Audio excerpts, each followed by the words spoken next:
విశాలాక్షి: ఏమండి, మొన్న ఎన్నికల్లో గెలిస్తే నాకు 10,000 రూపాయలు పట్టు చీర కొని పెడతానన్నారు. గెలిచి 6 నెలలైనా మళ్ళీ ఆ ఊసెత్తలేదు.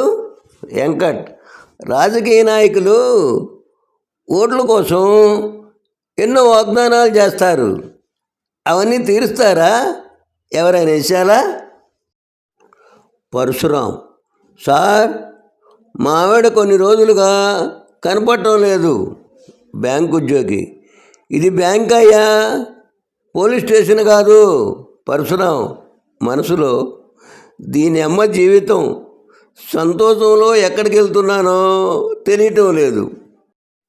భార్య: ఏమండి, పెళ్ళైన తర్వాత అసలు నన్ను ప్రేమించడం లేదుగా. భర్త: ఓసి తింగర మొహమా, ఎగ్జామ్ రాసిన తర్వాత కూడా ఎవరైనా చదువుతాడా? డాడీ: ఏరా నాన్న, లస్సీ తాగుతావా? కొడుకు: వద్దు. డాడీ: పాలు తాగుతావా? కొడుకు: వద్దు.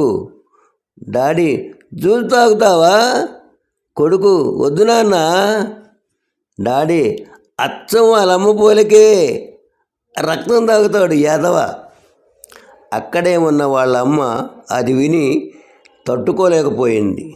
తల్లి: ఏరా కన్నా, యాపిల్ తింటావా? కొడుకు: వద్దు. తల్లి: బనానా తింటావా? కొడుకు: వద్దు.